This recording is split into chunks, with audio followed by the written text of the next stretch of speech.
Engineering పర్స్పెక్టివ్లో ఒక చిన్న విషయం చెప్తాను, దాన్ని వింటే స్టోరీలో క్లారిటీ వచ్చేస్తుంది. ఒక సిస్టంలో కాంప్లెక్స్ ఆపరేషన్ జరుగుతున్నప్పుడు కొన్ని బటన్స్ని మనం టచ్ చేయకూడదు. ఆ స్విచ్ని కానీ టచ్ చేస్తే ఏదైనా జరగచ్చు. అప్పటి వరకు జరిగిన కాంప్లెక్స్ ఆపరేషన్స్ ఆగిపోవచ్చు, లేదా మొత్తం సిస్టమ్ అంతా కరప్ట్ అయిపోవచ్చు. కొన్నిసార్లు సిస్టమ్ మొత్తం బ్లాస్ట్ అయినా ఆశ్చర్యపోవాల్సిన అవసరం లేదు.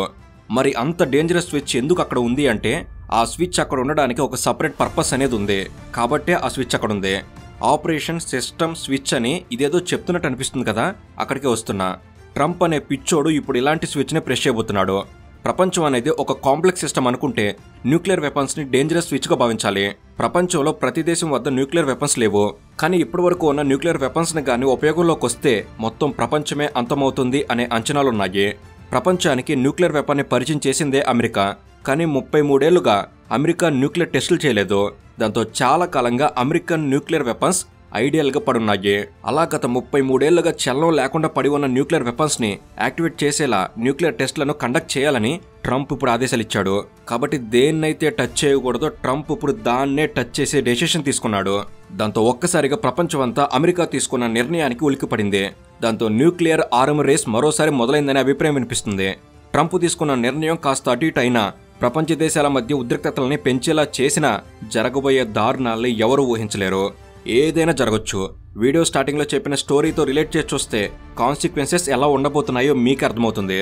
బహుశా ముందు చెప్పిన స్టోరీతో క్లారిటీ వచ్చిందని అనుకుంటున్నాం. ఇక మన అసలు మ్యాటర్లోకి వెళ్తే, ఉన్నట్టుండి ట్రంప్ ఎందుకని ఇలాంటి నిర్ణయం తీసుకున్నాడు, అమెరికా న్యూక్లియర్ టెస్ట్ కండక్ట్ చేస్తే పర్యవసానాలు ఎలా ఉండబోతున్నాయి, అమెరికా చేసే న్యూక్లియర్ టెస్టులు ప్రపంచం మొత్తం చైన్ రియాక్షన్ని ఎలా క్రియేట్ చేస్తాయి, అసలు న్యూక్లియర్ టెస్టులను అమెరికా 33 ఏళ్లుగా ఎందుకు పక్కన పెట్టింది, న్యూక్లియర్ టెస్టుల విషయంలో అమెరికా వ్యవహారం ఎలా ఉంటుంది, ఇలా ప్రతి ఒక్క ముఖ్యమైన విషయాన్ని ఏది మిస్ కాకుండా స్పష్టంగా ఈ వీడియోలో మనం ఇప్పుడు తెలుసుకుందాం. అండ్ ఈ విషయంపై మీ అభిప్రాయం ఏమిటి తప్పకుండా కామెంట్స్లో తెలపండి. అండ్ ఇలాంటి మరింత విలువైన సమాచారాన్ని వెంటనే మీ కొరకు తెచ్చేందుకు మీ సపోర్ట్గా ఈ వీడియోకి జస్ట్ లైక్ చేయండి చాలు. సో లేట్ చేయకుండా let's get into the video.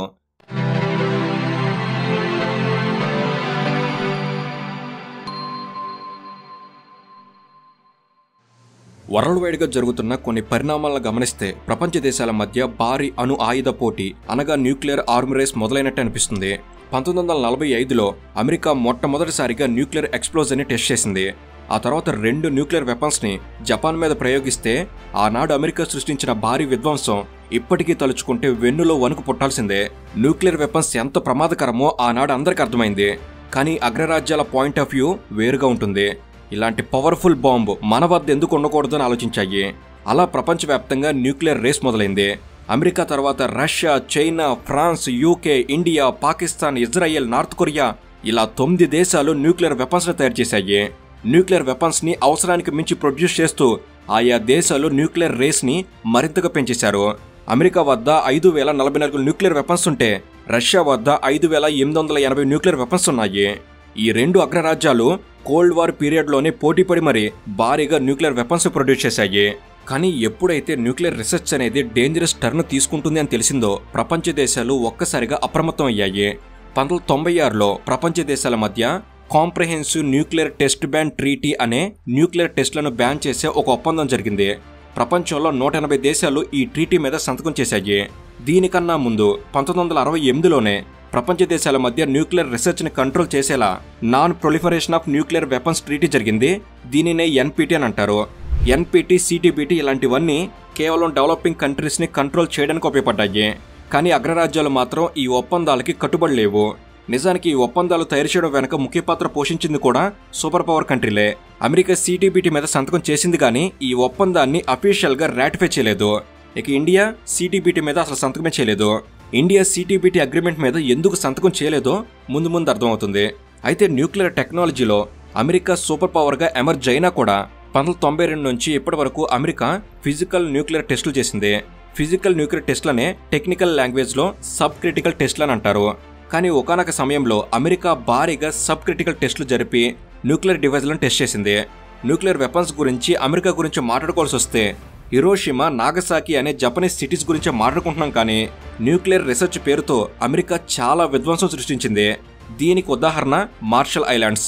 Central Pacific ఓషన్లో లొకేట్ అయి ఉన్న మార్షల్ ఐలాండ్స్ మీద అమెరికా 1946 నుంచి 1958 మధ్య 67 సార్లు న్యూక్లియర్ టెస్టులు జరిపింది. అంటే సింపుల్గా చెప్పాలి అంటే మార్షల్ ఐలాండ్స్ మీద 67 న్యూక్లియర్ బాంబ్స్ వేసింది. అమెరికా కురిపించిన న్యూక్లియర్ బాంబుల వర్షానికి మార్షల్ ఐలాండ్స్ పూర్తిగా ధ్వంసమయ్యాయి. అక్కడి ప్రజలు, ఎకోసిస్టమ్ అంతా నాశనం అయిపోయింది. ఇలా న్యూక్లియర్ ఫిజికల్ టెస్టుల పేరుతో అమెరికా సృష్టించిన విధ్వంసం చాలా ఉంది. ప్రతి టెస్ట్ను రికార్డ్ చేయడం, డేటా కలెక్ట్ చేయడం, రిజల్ట్ అనాలిసిస్ చేయడం, వచ్చిన డేటాను బట్టి రిజల్ట్ను బట్టి న్యూక్లియర్ వెపన్స్ని అప్గ్రేడ్ చేయడం అమెరికాకు అలవాటుగా మారింది. నిజానికి ఒక్క అమెరికానే కాదు, రష్యా కూడా ఇలాంటి దారుణాలు చాలా చేసింది. అమెరికా, రష్యాలో పోటాపోటీకి ఇలాంటి టెస్టులు కండక్ట్ చేసేవి. అయితే 1992 సెప్టెంబర్ 23 తర్వాత అప్పటి యుఎస్ ప్రెసిడెంట్ హెచ్డబ్ల్యూ బుష్ ఒక నిర్ణయం తీసుకున్నాడు. అమెరికా స్వచ్ఛందంగా ఫిజికల్ న్యూక్లియర్ టెస్టులు నిర్వహించడాన్ని ఆపేస్తుందని ప్రకటించాడు. నిజానికి ఇలా ప్రకటించడానికి కూడా చాలా కారణాలున్నాయి. ప్రతి న్యూక్లియర్ టెస్ట్ భారీ స్థాయిలో రేడియేషన్ రిలీజ్ చేస్తుంది. టెస్ట్ కండక్ట్ చేసిన ప్రాంతంలో విపరీతమైన ఎన్విరాన్మెంటల్ డ్యామేజ్ అనేది జరుగుతుంది. స్థానికంగా ఉండే ప్రజల మీద డైరెక్ట్ ఇంపాక్ట్, ఇండైరెక్ట్ ఇంపాక్ట్ అనేది పడుతుంది. మరణించేవారు మరణిస్తారు. ఒకవేళ ఎవరైనా ప్రాణాలతో ఉన్నా కూడా విపరీతమైన ఆరోగ్య సమస్యలు ఎదుర్కోవాల్సి వస్తుంది. ఇలా న్యూక్లియర్ ఫిజికల్ టెస్టులు చేయడం అనేది చాలా నష్టాలను కలిగిస్తుంది. నిజానికి న్యూక్లియర్ వెపన్స్ ని తయారు చేయాలంటే ఈ ఫిజికల్ ఎక్స్ప్లోజన్ అనేది జరపాలి. ఇండియా కూడా జరిపింది. 1-2 సార్లు ఫిజికల్ టెస్టులు కండక్ట్ చేయకుండా న్యూక్లియర్ వెపన్స్ ని ఉపయోగించలేం. అందుకే ఇండియా కూడా పోఖ్రాన్ లాంటి ఎడారి ప్రాంతాన్ని ఎంచుకొని టెస్ట్ చేసింది.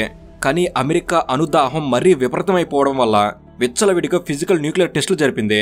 1945లో America nuclear weapons production start చేసినప్పటి నుంచి 1992లో న్యూక్లియర్ టెస్టులు ఆపేస్తున్నట్టు ప్రకటించే వరకు మొత్తం 1054 సార్లు అమెరికా ఫిజికల్ న్యూక్లియర్ టెస్టులు నిర్వహించింది. 1054 సార్లు న్యూక్లియర్ ఫిజికల్ టెస్టులు నిర్వహించడం అంటే ఇది మామూలు విషయం కాదు. ఇండియా పోఖ్రాన్ అణు పరీక్షలు నిర్వహించిన ప్రతిసారి అమెరికా ఇండియా మీద ఆంక్షలు విధించింది. కానీ అమెరికా 1992 కన్నా ముందే భారీగా ఫిజికల్ న్యూక్లియర్ టెస్టులు జరిపింది.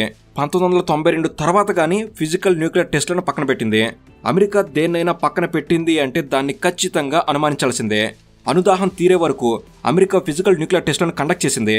ఆ సమయాల్లో ఎన్విరాన్మెంటల్ హెల్త్ రిలేటెడ్ డ్యామేజ్ జరుగుతుందని అమెరికా చేస్తున్న ఫిజికల్ న్యూక్లియర్ టెస్టుల మీద విపరీతమైన విమర్శలు ఎదురయ్యాయి. కానీ అమెరికా వాటిని లెక్క చేయకుండా 1000కి పైగా టెస్టులు జరిపింది.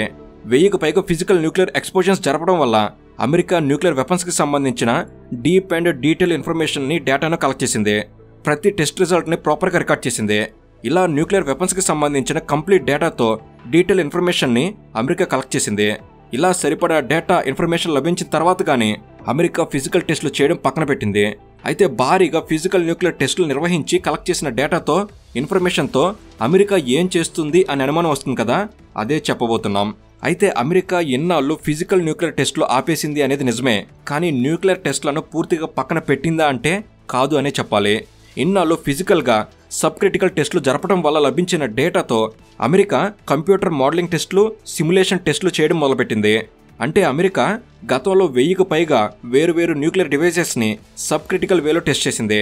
అక్కడ లభించిన డేటాని, ఇన్ఫర్మేషన్ని కంప్యూటర్ ప్రోగ్రామింగ్తో లింక్ చేయడం వల్ల ఆ డేటాని, ఇన్ఫర్మేషన్ని అనలైజ్ చేసి, సిమ్యులేట్ చేసి కంప్యూటర్ డైరెక్ట్గా రిజల్ట్ని జనరేట్ చేస్తుంది. దాన్ని బట్టి న్యూక్లియర్ వెపన్స్కి సంబంధించిన రీసెర్చ్ అండ్ డెవలప్మెంట్ అనేది జరుగుతుంది.